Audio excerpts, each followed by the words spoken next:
Hello students, welcome back to Sidra GS classes. This is Sidra, your chemistry educator. तो जैसा कि बच्चों पिछली लास्ट वीडियो में हमने क्या किया था, हमने किया था रदरफोर्ड का मॉडल कर लिया था और थॉमसन एटॉमिक मॉडल हमने कर लिया था। अब रदरफोर्ड ने जो डिस्कवरी की थी वो न्यूक्लियस की डिस्कवरी की थी। अब उसमें क्या प्रॉब्लम आई, उन्होंने न्यूक्लियस की डिस्कवरी तो कर दी थी, लेकिन उन्होंने ये नहीं बताया था इलेक्ट्रॉन्स का अरेंजमेंट कैसे कैसे होता है। अच्छा, अब आता है हमारा बोहर्स मॉडल ऑफ एटम। उसके बाद आए बोहर, हमारे इनका पूरा जो नाम होता है वो है नील बोहर। तो इन्होंने क्या कहा, इन्होंने ये कहा, अच्छा उन्होंने ये कहा था कि जो हमारे इलेक्ट्रॉन्स होते हैं वो न्यूक्लियस के चारों तरफ रिवॉल्व करते हैं, ठीक है। उन्होंने सिर्फ इतना कहा था, लेकिन बोहर ने क्या कहा, इन्होंने कहा कि जो इलेक्ट्रॉन्स है वो डिस्क्रीट ऑर्बिटल में रिवॉल्व करते हैं। अब ये डिस्क्रीट ऑर्बिटल क्या है, इन्होंने ये कहा, लेट अस सपोज बच्चों कि जैसा कि मेरे पास न्यूक्लियस है और इसकी चारों साइड क्या है, ये ऑर्बिट है। तो इन्होंने ये कहा कि इलेक्ट्रॉन्स जो हैं वो डिस्क्रीट ऑर्बिट में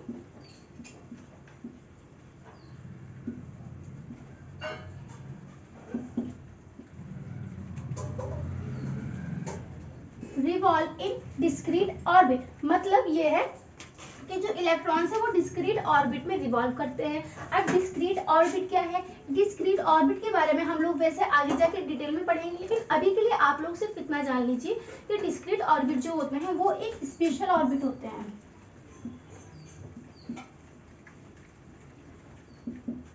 स्पेशल ऑर्बिट से मतलब ये है कि उन्होंने ये कहा था, मतलब उन्होंने तो ये कहा था ना कि जो इलेक्ट्रॉन्स होते हैं वो उसके एटम्स न्यूक्लियस के चारों साइड रिवॉल्व करते रहते हैं, और जब भी कोई पार्टिकल एक्सेलरेट करता है वो अपनी एनर्जी को लूज करता है, और वो एनर्जी लूज कर करके उन्होंने ऐसा कहा था ना रदरफोर्ड ने कि जैसे ये न्यूक्लियस है और यहाँ पर ये इलेक्ट्रॉन है, जब ये इलेक्ट्रॉन इस वाले ऑर्बिट में रिवॉल्व कर रहा है ऐसे रिवॉल्व कर करके, तो क्या होगा, ये अपने एनर्जी को लूज करेगा, ठीक। जब ये एनर्जी को लूज कर करके कहाँ पे आगे गिर जाएगा, न्यूक्लियस में आके गिर जाएगा, जिसकी वजह से ये क्या हो जाएगा, अनस्टेबल हो जाएगा। और अनस्टेबल जब कोई भी चीज हो जाती है तो वो खत्म हो जाती है बिल्कुल, यानी कि हमारा एटम भी बिल्कुल खत्म हो जाता है, ठीक है।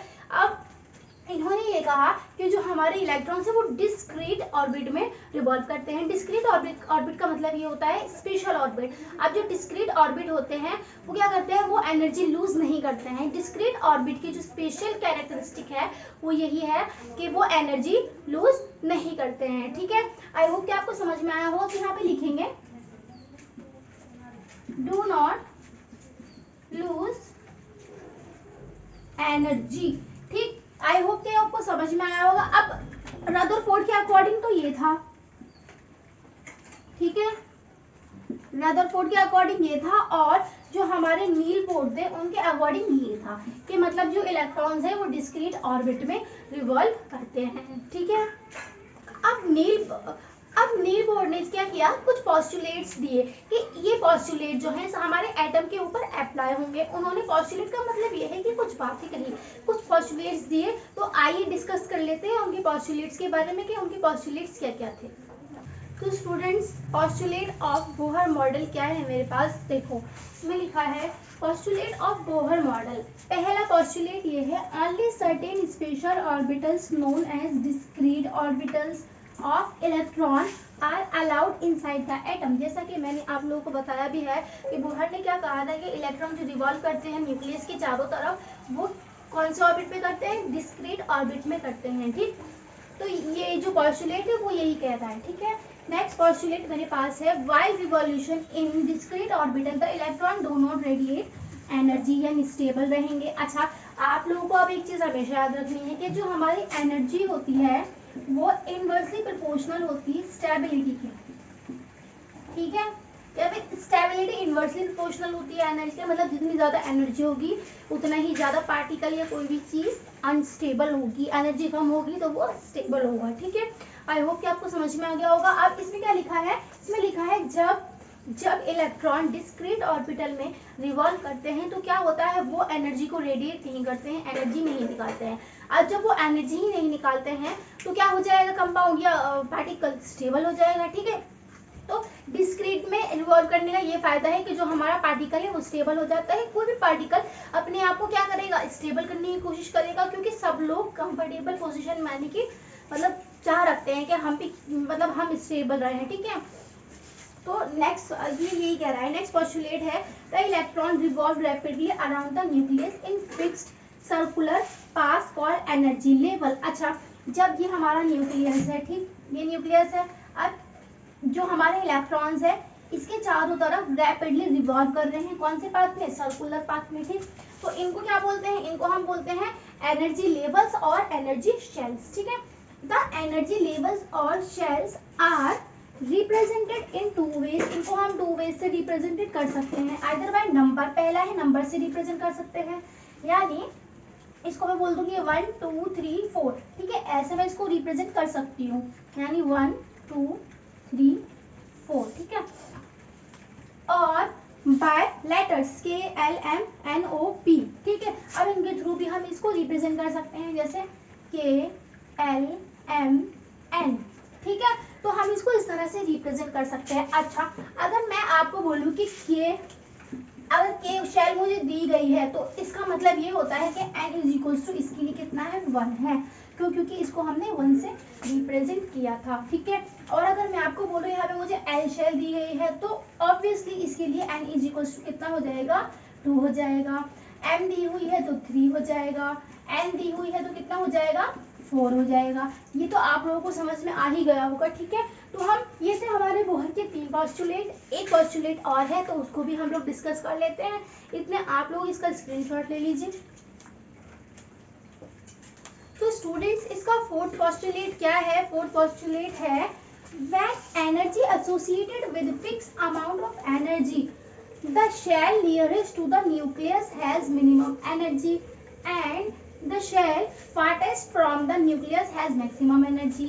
अब इसका मतलब क्या है, इसका मतलब है लेट सपोज बच्चों की न्यूक्लियस है मेरे पास, इसके चारों तरफ क्या है, ये हमारी शेल से या फिर एनर्जी लेवल से। अब इन्होंने ये कहा है कि जो शेल न्यूक्लियस के पास पाई जाएगी उसके पास कैसी एनर्जी होगी, जो शेल न्यूक्लियस के पास पाई जाती है उसको हम, उसकी एनर्जी होती है मिनिमम एनर्जी, ठीक है। और जो शेल न्यूक्लियस से दूर पाई जाएगी उसके पास होती है मैक्सिमम एनर्जी, ठीक।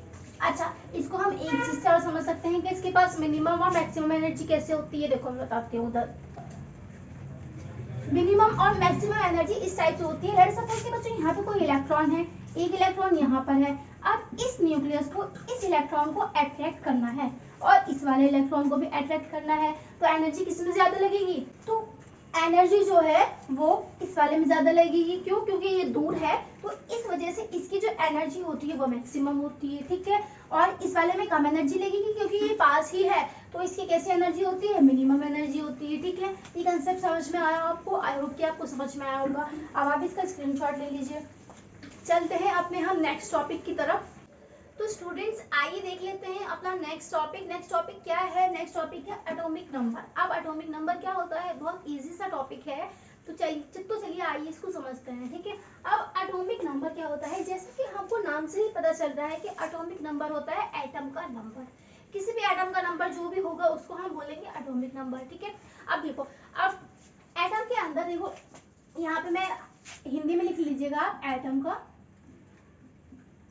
नंबर।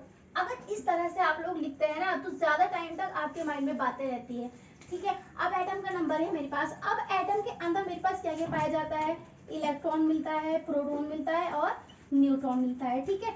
अब एटम का नंबर वो होगा जो चेंज ना होता हो, क्योंकि अगर मैं नंबर चेंज कर दूं तो उस हिसाब से क्या होता है, अब इलेक्ट्रॉन्स क्या है, इधर देखो, इलेक्ट्रॉन्स किसी भी एटम के अंदर से लूज भी होते रहते हैं और गेन भी होते रहते हैं। ऐसा होता है ना कि इतने इलेक्ट्रॉन हमने लूज कर दिए, इतने इलेक्ट्रॉन गेन कर दिए, तो इलेक्ट्रॉन से तो हम किसी भी एटम का नंबर नहीं निकाल सकते हैं। इसी तरह हमारा न्यूट्रॉन के साथ है, न्यूट्रॉन भी चेंज हो सकता है, ठीक है। और लेकिन जो प्रोटॉन है हमारा वो क्या है, वो कैन नॉट बी चेंज, ठीक, कैन नॉट बी चेंज, ठीक है। समझ में आया आप लोगों को, तो ये चेंज नहीं हो सकता है। तो हमारा जो एटॉमिक नंबर है वो किस पे डिपेंड करता है, प्रोटॉन के ऊपर डिपेंड करता है, मतलब नंबर ऑफ प्रोटॉन्स के ऊपर डिपेंड करता है। अब एटॉमिक नंबर को अगर मैं लिखना चाहूँ तो इसको मैं लिखूंगी atomic number of an element is equal to number of protons of an element,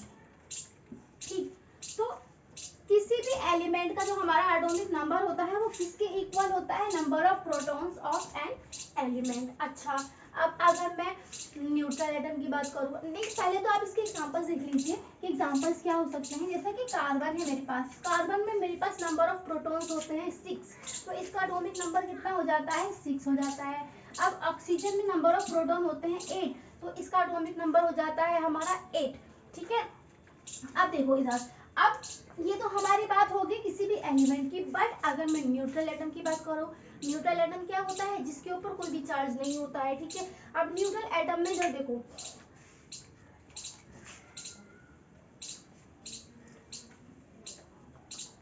neutral atom में जो हमारे प्रोटॉन्स होते हैं वो इलेक्ट्रॉन्स के बराबर होते हैं, मतलब ये है उसमें से इलेक्ट्रॉन्स तो निकाले ही नहीं गए हैं ना, तो और ना ही हम निकाल सकते हैं क्योंकि उसके पर चार्ज 0 होता है, तो proton is equals to electron होते हैं। तो यहाँ पे atomic number of an element क्या हो जाएगा,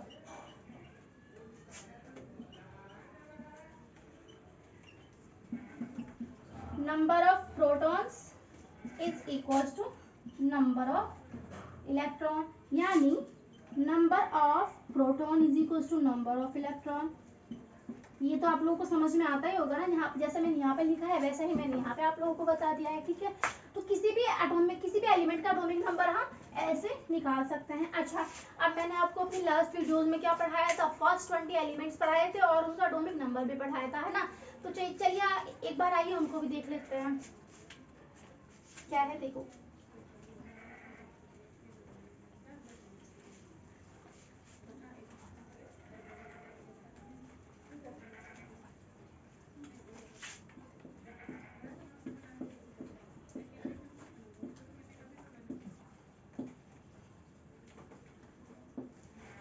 ठीक है, फर्स्ट 20 एलिमेंट्स, फर्स्ट 20 एलिमेंट्स मेरे पास क्या थे,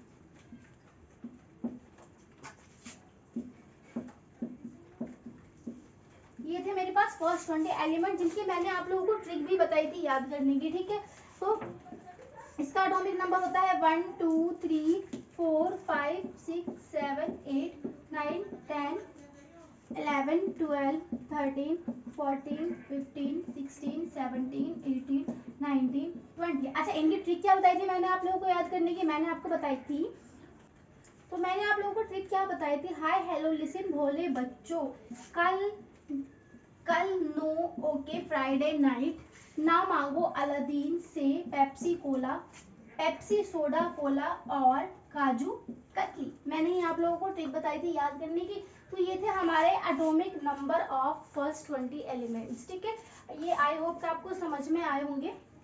तो इसके बाद हम चलते हैं अब हम नेक्स्ट टॉपिक की तरफ, तो इसमें आप लोग इसका स्क्रीनशॉट ले लीजिए। तो स्टूडेंट्स आइए देख लेते हैं कि नेक्स्ट टॉपिक क्या है। नेक्स्ट टॉपिक है मेरे पास how electrons are distributed in different orbitals, मतलब ये है कि डिफरेंट ऑर्बिटल्स में हम इलेक्ट्रॉनों की फिलिंग कैसे करते हैं। ठीक है, तो आइए देखते हैं इसके अंदर लिखा क्या है, the distribution of electron in different orbit of an atom was suggested by Bohr and बरी। ये जो साइंटिस्ट थे इन्होंने बताया कि किसी भी ऑर्बिट में हम इलेक्ट्रॉनों का डिस्ट्रीब्यूशन कैसे करते हैं, कैसे इलेक्ट्रॉनों को बांटते हैं। ठीक है, तो देखो इसमें क्या लिखा है, it is a well known fact that a system is most stable when it has a minimum energy। जैसा कि आप लोगों को मैंने बताया भी था अभी कि वो सिस्टम सबसे ज्यादा स्टेबल होगा जिसकी एनर्जी क्या होगी, मिनिमम होगी। ठीक है, so the electrons occupy the low energy level, तो इलेक्ट्रॉन क्या करते हैं, लो एनर्जी लेवल को ऑक्यूपाई करते हैं पहले। ठीक है, this will make the atom more stable, इसकी वजह से क्या होता है, हमारा जो एटम होता है वो मोर स्टेबल हो जाता है। नाउ के अब मेरे पास शेल थे के एल एम एन, और मैंने आपको बताया था इसकी एनर्जी सबसे कम होती है, इसकी एनर्जी सबसे ज्यादा होती है।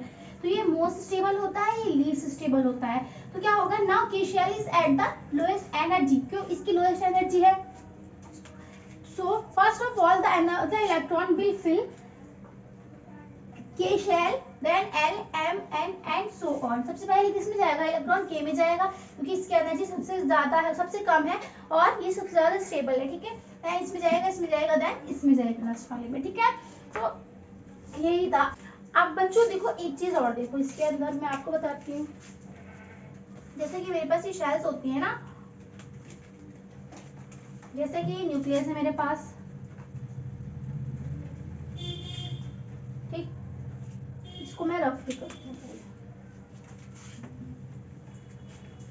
ताकि अच्छे से क्लियर हो जाए।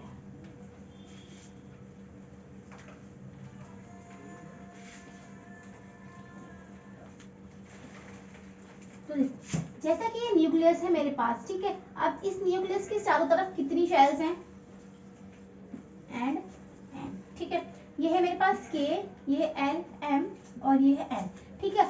तो अब मैं ये अगर मैं देखूं कि हम इलेक्ट्रॉनों की फिलिंग कैसे करेंगे, हम आउटर से इनर फिलिंग करेंगे या फिर इनर से आउटर फिलिंग करेंगे इलेक्ट्रॉनों की, मतलब ये कि पहले इलेक्ट्रॉन यहाँ पर रखेंगे या इलेक्ट्रॉन के यहाँ पर इससे स्टार्ट करेंगे। तो आइए वो देख लेते हैं हम। तो देखो लेट अस सपोज बच्चों कि मेरे पास कितने इलेक्ट्रॉन है, मेरे पास है तीन इलेक्ट्रॉन है। अब इन 3 इलेक्ट्रॉनों को मुझे यहाँ पर फिल करना है। कैसे फिल करूंगी, अगर मैं इधर देखूं, अगर मैं आउटर से इनर की तरफ जा रही हूँ, ठीक, अगर आउटर से इनर की तरफ मैं फिल करूंगी तो मैं क्या करूंगी, 2 इलेक्ट्रॉन तो मैं यहाँ पर फिल कर दूंगी, 1 इलेक्ट्रॉन मैं यहाँ पर फिल कर दूंगी। पहले लेट अस सपोज बच्चों कि इनकी जो एनर्जी है, इसकी एनर्जी 5, 10, 15 एंड 20, ठीक है।